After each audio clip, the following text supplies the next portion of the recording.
Hello students, today we are doing exercise 2.1 of class 10th. First question is, how many zeros are there for polynomial x?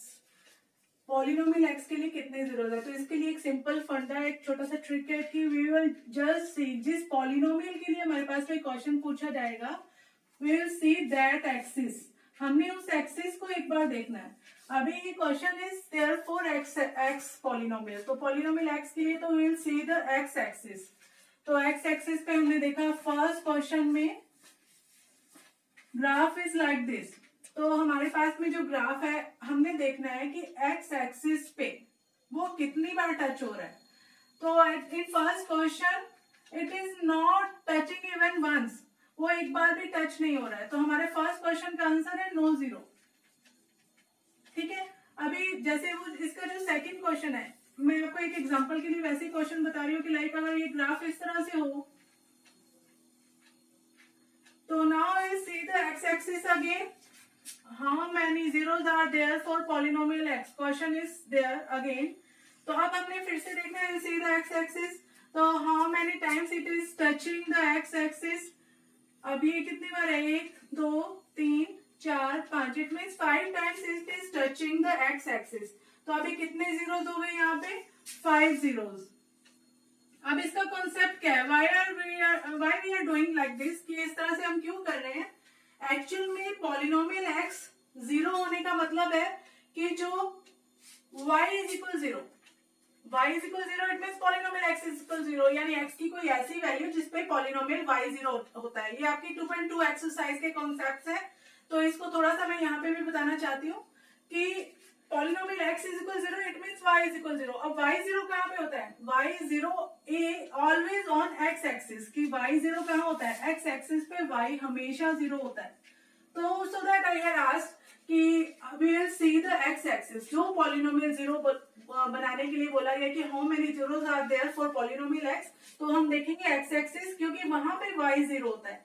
यहाँ पे भी हमने देखा कि यहाँ पे हम देखेंगे x एक्सिस कितनी बार है, कि हमने ग्राफ देखा है कि y कितनी बार जीरो बन रहा है x एक्सिस पे. तो इसका सिंपल फंडा क्या है कि you see the x axis अगर पॉलिनोमियल x के लिए पूछा है. और कई बार क्वेश्चन एग्जाम में चेंज होके आता है, इस तरह से आता है क्वेश्चन कि y पॉलिनोमियल y के लिए आपसे क्वेश्चन पूछा जाता है कि how many zeros are there for polynomial y. अगर यही क्वेश्चन इस तरह से आ जाता है, तो अगर हमने ये फर्स्ट क्वेश्चन फिर से देखना हो, अब हम कौन सी एक्सिस को देखेंगे? अब क्योंकि पॉलिनोमियल y के लिए जीरो बोला गया, तो अब हम y एक्सिस को देखेंगे. y एक्सिस है, y एक्सिस पे देखेंगे कितनी बार ग्राफ टच हो रहा है. तो it is one time it is touching. तो हम देखेंगे कि 1 0 is there for polynomial y 1 0. अब यहाँ पे भी हमने देखा कि पॉलिनोमियल y के लिए 1 0 क्यों बोला हमने? y एक्सिस को क्यों देखे? क्योंकि y एक्सिस पे ही तो x इक्वल जीरो आएगा. तो x zero it means polynomial y के जीरोस. अब ये ग्राफ अगर इस तरह से होता और इस तरह से हम देख रहे हैं कि ये इस तरह से, अब यहाँ पे भी 1 टाइम टच हो रहा है, यहाँ पे भी क्या हो जाएगा? Polynomial y is equal zero. तो यहाँ पे भी क्या है? 1 0 1 0, यानी x is going to zero. अगर ग्राफ इस तरह से अगर 2 टाइम्स टच हो रहा है, तो हम बोलेंगे पॉलिनोमियल y 2 टाइम्स जीरो हो रहा है. तो अब हमने y एक्सिस को देखना है. तो that is the thing. Likewise if we are seeing the question number 2, तो अभी हम px के लिए how many zeros are there for polynomial x, तो हम देखेंगे x एक्सिस को. तो यहाँ पे देखेंगे once it is touching 1 time only, तो यहाँ पे 1 0 है. यहाँ पे x एक्सिस को फिर से देखेंगे 1 2 3, तो 3 टाइम्स ग्राफ टच हो रहा है. तो यहाँ पे 3 जीरोस है फॉर पॉलिनोमियल x. और यहाँ पे अगर हम देखेंगे तो यहाँ पे 2 टाइम्स टच हो रहा है ग्राफ, तो इट मीन्स 2 जीरोस. यहाँ पे 1 2 3 4 जीरोस. यहाँ पे 1 2 एंड 3 जीरोस आर देयर. अब यहाँ पे अगर यही कॉन्सेप्ट ऐसे आ जाता, क्वेश्चन ये आ जाता कि पॉलिनोमियल y के लिए जीरोस है पूछे हैं, तो हमने y एक्सिस को देखना है, क्योंकि वहां पे x जीरो होगा. तो y एक्सिस पे अगर यहाँ पे देखेंगे, इस क्वेश्चन पे देखूं तो py के लिए नो जीरो, क्योंकि y एक्सिस पे टच नहीं हो रहा है. यहाँ पे वंस टचिंग हो रही है, तो यहाँ पे 1 0 फॉर पॉलिनोमियल y. तो you have to see the question कि व्हाट इज बीइंग आस्क्ड. अगर पॉलिनोमियल x के लिए जीरोस पूछे जा रहे हैं, तो हमने x एक्सिस को टच करना है. अगर पॉलिनोमियल y के लिए क्वेश्चन पूछे जा रहे हैं, तो हमने y एक्सिस को देखना है. Now in exercise 2.2, our first question is find the zeros of the following quadratic polynomials and verify the relationship between the zeros and the coefficients. Now we are to find out the zeros of the quadratic equation. Our first question is x square minus 2x minus 8. तो हमें एक ऐसी equation, ये वाली equation को we are going to be make zero, कि हमें एक ऐसी x की वैल्यू चाहिए जो कि इक्वेशन को जीरो बना देती है. That are the zeros. Zeros क्या होते हैं? जो इस इक्वेशन को जीरो बना देते हैं. To find out that value, उस वैल्यू को फाइंड आउट करने के लिए what we are going to say कि इस इक्वेशन को हमने जीरो बनाना है. That will be the zero of this equation. तो जीरो बनाना है तो हम मानते हैं कि इट इज जीरो. ये इक्वेशन को जीरो बनाने के लिए x की वैल्यू इस तरह से फाइंड आउट करते हैं. तो अभी we will split up the equation. Equation को स्प्लिट अप करने का मैं आपको बहुत इजी मेथड बताती हूँ. हमने देखना होता है कि इसका कॉफिशिएंट और इसका ये जो कांस्टेंट टर्म है और एक्स स्क्वायर का कॉफिशिएंट है, इन दोनों को मल्टीप्लाई करना है. अब यहाँ पे तो कोई कॉफिशिएंट है ही नहीं, तो हम इसको 1 मानेंगे इमेजिनरी. तो 8 इज द मल्टीप्लाई, क्योंकि 8 इंटू 1 क्या हो जाएगा यहाँ पे हमारे पास में 8. तो हमने क्या किया कि एक्स स्क्वायर का कॉफिशिएंट और कांस्टेंट टर्म को मल्टीप्लाई किया. अब 8 को ऐसे 2 पार्ट्स में डिवाइड करना है. 8 को ऐसे 2 पार्ट्स में डिवाइड करना है जिसका प्लस या माइनस 2 आना चाहिए. तो अब कई बार क्या होता है कि हमें ये नहीं पता लगता कि what sign should be there, कि कौन सा साइन हम लगाएं कि इक्वेशन सही बन जाए. कई बार इक्वेशंस के साइंस गलत हो जाते हैं, तो उसके लिए एक छोटा सा मेथड है, आपको मैं बताती हूँ. अभी 8 के कौन से ऐसे 2 पार्ट्स करें कि इसका जो प्लस और माइनस क्या आ जाए, 2 आ जाए. क्या आप बता सकते हो? 8 के 2 पार्ट्स ऐसे जिससे कि जो हमारा प्लस माइनस 8 को मल्टीप्लाई करके कौन सी 2 नंबर्स को मल्टीप्लाई करें कि उसका आंसर 8 आए, लेकिन उन दोनों नंबर्स को प्लस माइनस करके 2 आए. That is 4 into 2. 4 इंटू 2 करेंगे तो 8 आएगा, लेकिन 4 में से 2 माइनस करेंगे तो 2 आएगा, है ना. तो हमने वो लिखना कैसे, वो ध्यान से देखिए आप. हमने कुछ भी नहीं करना है. यहाँ पे बिलोंग्स टू का साइन आएगा, इक्वल टू का साइन नहीं आएगा. बिलोंग्स टू यहाँ पे माइनस, उसके बाद में जो भी हमने, अब हमें पता है कि 4 माइनस 2, तो पहले जैसा साइन है एज इट इज वैसे का वैसे साइन लगाना है यहाँ पे. और 2 की जगह हम क्या लिखेंगे, 4 माइनस 2, क्योंकि हमने 4 को 2 में से माइनस करके यहाँ पे क्या लाए हैं, हम 2 लाए हैं, जो कि ये वाला हमारे पास है. और उसका मल्टीप्लाई क्या आएगा 8, यानी 8 कैसे 2 स्प्लिट अप, ऐसे 2 टुकड़े जो कि प्लस या माइनस करने पर, क्योंकि अब माइनस करने पर आ रहा है तो हम इस 2 को कैसे लिखेंगे, 4 माइनस 2. जो भी आंसर आए, जैसे 4 इंटू 2 करके 8 आ रहा है तो 4 माइनस 2, पहले वाला साइन एज इट इज लिखना है, और फिर ये जो नंबर आएगा वो एज इट इज लिखना है. उसके बाद में एक्स का एक्स वैसे का वैसे रहा है और माइनस 8 इज इक्वल 0. अगर आप ऐसे लिखोगे तो आपके प्लस माइनस की कोई प्रॉब्लम नहीं रहेगी. आपको अपने आप ही आंसर में पता लग जाएगा कि किसको प्लस में लिखना है, किसको माइनस में. -4 + 2 लिखें, +4 -2 लिखें, कैसे लिखें, तो ये आपको अपने आप ही आंसर में आ जाएगा. अभी हम नेक्स्ट देखते हैं कि माइनस. अब देखो ये मल्टीप्लाई हो रहा है -4x. अब माइनस को माइनस से मल्टीप्लाई करते हैं तो हमेशा प्लस बन जाता है. तो प्लस के 2x एंड -8 इज इक्वल 0. अब यहाँ पे हम देखते हैं x -4 प्लस, अब यहाँ पे कॉमन आ रहा है 2x -4. अब यहाँ पे ये एक सिंगल टर्म बनी है, एक ये सिंगल टर्म बनी है. इन दोनों में से x -4 कॉमन आ रहा है एंड x + 2. नाउ कोई भी 2 टर्म्स का मल्टीप्लाई अगर 0 हो तो सिर्फ एक ही बात हो सकती है कि इन दोनों में से एक टर्म 0, और कोई भी ऐसा रीजन नहीं रहेगा कि कोई भी इक्वेशन को मल्टीप्लाई, कोई भी 2 नंबर्स को अगर मल्टीप्लाई करके आंसर 0 आ रहा है तो और कोई भी ऐसा तरीका नहीं हो सकता कि उन दोनों में से कम एक टर्म 0 होनी चाहिए तभी मल्टीप्लाई 0 हो सकता है. नहीं तो और कोई भी आप नंबर ले लो जिसका मल्टीप्लाई, अगर आप कितनी बार भी किसी को भी मल्टीप्लाई करो, आंसर 0 तब तक नहीं आएगा जब तक उनमें से एक टर्म 0 ना हो. तो इफ, अब यहाँ पे हम देखते हैं कि if x -4 is equal 0 then x is equal आ जाएगा +4. और दूसरे नंबर पे हम देखते हैं कि if x + 2 is equal 0 then x is equal आ जाएगा -2. Now 2 values of x are there. x की 2 वैल्यूज आ रही है जो कि 4 और -2, यानी x इज इक्वल 4 आ जाए या फिर x इज इक्वल -2 आ जाए तो इक्वेशन क्या हो जाएगी, 0 हो जाएगी. और अगर हम 2.1 के बारे में सोचें तो x इज इक्वल 4 पे y एक्सिस को, ये वाला x एक्सिस को टच करेगा, x इज इक्वल 4 पे ग्राफ, और x इज इक्वल -2 पे ये x एक्सिस को टच करेगा, तभी तो y 0 होगा, यानी यहाँ पे आंसर में 0 आएगा, यानी y 0 हो जाएगा जो हमने देखा था। तो इस तरह से हमारे पास में 2 zeros आ गए हैं इक्वेशन के। अगर हम अल्फा को मानेंगे, 2 zeros कौन से हैं, अल्फा इज इक्वल 4 और बीटा इज इक्वल -2। अब ये 2 zeros हैं, ये ऐसी टर्म्स हैं, x की ऐसी वैल्यूज हैं जो कि इक्वेशन को 0 बना देती हैं। अगर हम इसको रख के देखेंगे x इज इक्वल 4, तो 4 इंटू 4 16 माइनस 4 इंटू 2 8 और 8, यानी 16 -8 यानी 0 बन रहा है। ऐसे अगर हम x इक्वल -2 रख के देखेंगे तब भी ये इक्वेशन को 0 बना देंगे। तो 2 zeros आए हैं हमारे पास में, 4 एंड -2। अब ये इन्होंने बाद में बोला है कि हमें क्या करना है कि इसके वेरिफिकेशन करना है। इसका वेरिफिकेशन कैसे करेंगे, कोई भी टर्म, कोई भी इक्वेशन है उसको ऐसा माना जाता है ax² plus bx plus c की फॉर्म में माना जाता है उस इक्वेशन को। इस फॉर्म में हमें a, b और c की वैल्यू पता लगानी होती है। ये वेरिफिकेशन का एक कॉन्सेप्ट है। हमेशा इक्वेशन को इस फॉर्म में देखेंगे तो हमारे पास में इक्वेशन जो थी वो x² -2x -8 इज इक्वल 0, ये हमारे पास में इक्वेशन थी। अब इसमें a की वैल्यू कितनी है, कंपैरिजन करेंगे तो a की वैल्यू है 1, b की वैल्यू है हमारे पास में -2 एंड c की वैल्यू है हमारे पास में -8। इसको रख करके मैं दोबारा से करती हूँ शुरू।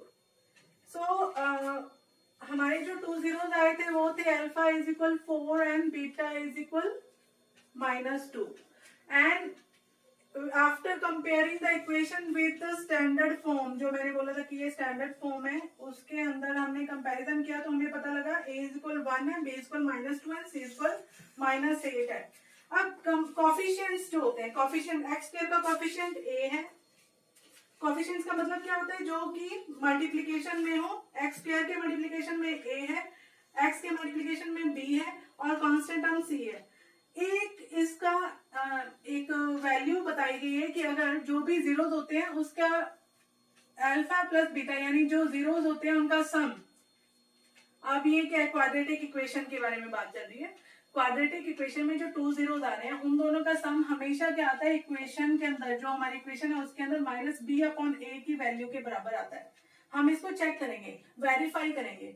और दूसरा जो इसका होता है वो होता है कि अगर हम इन दोनों टर्म्स को, जो हमारे दोनों जीरोस हैं, अगर हम उनको मल्टीप्लाई कर दें तो हमारे पास में आता है c/a।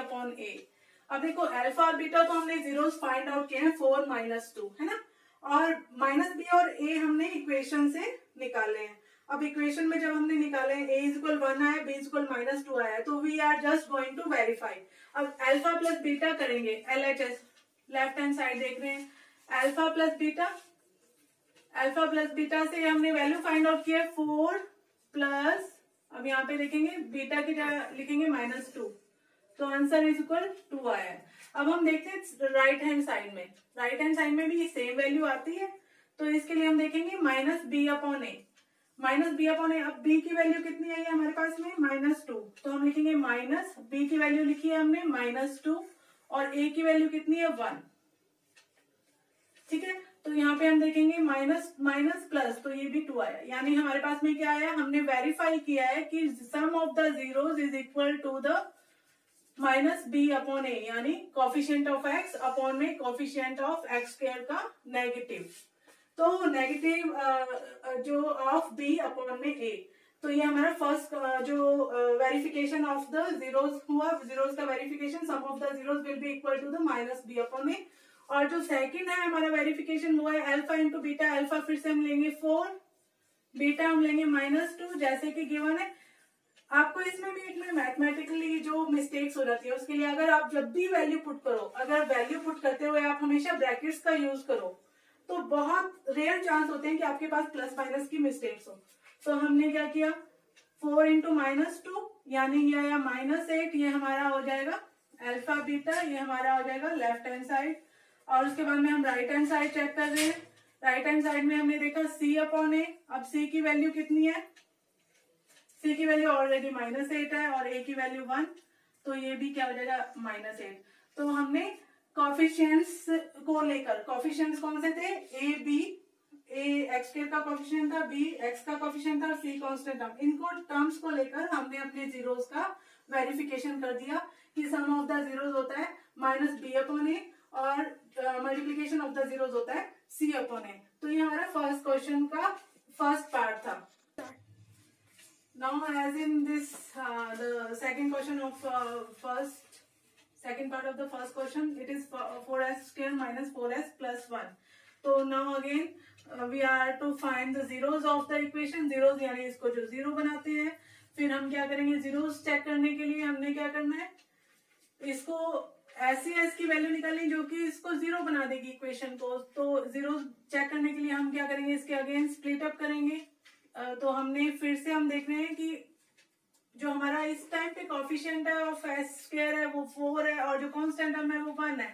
नाउ 4 into 1 यानी 4 के कोई ऐसे स्प्लिट अप करने हैं, ऐसा मल्टीप्लिकेशन ढूंढना है जिसका जो दो नंबर्स होंगे जिसको मल्टीप्लाई करके तो 4 आए लेकिन प्लस माइनस करके भी 4 आए। कौन सी वैल्यू ऐसी होगी जिसको मल्टीप्लाई करके भी 4 आए और प्लस माइनस करके भी 4 आए? Yes, very good, 2।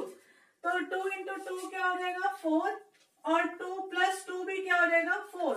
तो मैंने जैसे इसे पिछले क्वेश्चन में बताया था कि हमने इसको लिखना है कैसे है, हमने लिखना है same to same as it is, वो साइन लगाना है ताकि हमें ये पता लगेगा कि हमें ये सोचना नहीं पड़ेगा कि कैसे लिखना है उसको। हमने जस्ट 4 की जगह क्या लिखना है 2 plus 2, क्योंकि 2 plus 2 करके इस बार 4 आ रहा है, पहले माइनस करके आ रहा था प्लस करके आ रहा है। और ऐसे कैसे एस लिखेंगे +1 = 0। उसके बाद में हमने क्या लिखना है 4s करना और माइनस, अब अपने आप इसके साइन बन जाएंगे कैसे, अब देखो -2s और प्लस माइनस माइनस, फिर से -2s + 1 = 0। अब उसके बाद में हम क्या करेंगे, इसको फिर से इसके अंदर से कॉमन लेंगे, टू टर्म्स के अंदर से कॉमन लेंगे। तो यहाँ पे हमारे पास में आ रहा है 2s कॉमन आ रहा है, तो 2s -1, यहाँ पे -1 कॉमन आ रहा है तो 2s -1, बाहर माइनस आते ही अंदर के साइन चेंज होंगे। कॉमन लेंगे फर्स्ट टर्म में, सेकंड टर्म में कॉमन आ रहा है 2s -1, तो यहाँ पे हमारे पास में इक्वेशन बनी 2s -1 एंड 2s -1। अब ये सेम इक्वेशन बनी है। अब s की कौन सी वैल्यू आएगी जिससे इक्वेशन दोनों में से एक टर्म 0 होनी चाहिए, क्योंकि ये तो सेम टर्म ही है। तो हम देखते हैं कि इसमें से 2s -1 = 0, तो ये दैट शोज s = 1/2। तो s = 1/2 के लिए ये टर्म हो जाएगी 0। अब दोनों बार में क्या आ रहा है, s = 1/2, s = 1/2। अब इसको देखो इस तरह से भी कह सकते हैं कि इसका स्क्वायर = 0, तो 2s = 1, तो s = 1/2। अब हम इसको चेक करते हैं। अब हमारे पास में जो अल्फा और बीटा दोनों बारी क्या आ रहे हैं, अल्फा एंड बीटा दोनों बारी क्या आ रहे हैं 1/2 एंड 1/2 आ रहे हैं। तो अब हम इसको चेक करना है, वही अल्फा प्लस बीटा इक्वल क्या आना चाहिए -b/a और अल्फा बीटा क्या आना चाहिए c/a। अब सबसे पहले तो हम देख लेते हैं यहाँ पे a b और c क्या बनेगा, क्योंकि हमारे पास में जो इक्वेशन है, इक्वेशन के हिसाब से हम इसको कंपैरिजन करेंगे। ax² + bx + c = 0। अब क्योंकि हमें पता है कि यहाँ पे s² को x मान लेना है, यहाँ पे ये जरूरी नहीं कि x हो, यहाँ पे a b c कुछ भी हो सकता है। तो हमने देखना है कि जो स्क्वायर वाली टर्म है उसका कॉफिशिएंट कौन सा है, स्क्वायर वाला वेरिएबल है उसका कॉफिशिएंट कौन सा है, तो वो 4 है। तो a की वैल्यू कितनी है हमारे पास में, यहाँ पे a = 4 है, b = क्या है -4 है और c = 1 है। हम कंपैरिजन कर रहे हैं, c 1 आ रहा है, b = -4 आ रहा है और a = 4 आ रहा है। अब हम इसको चेक करते हैं, यहाँ पे देखते हैं 1/2 + 1/2, तो 1/2 + 1/2 कितना हुआ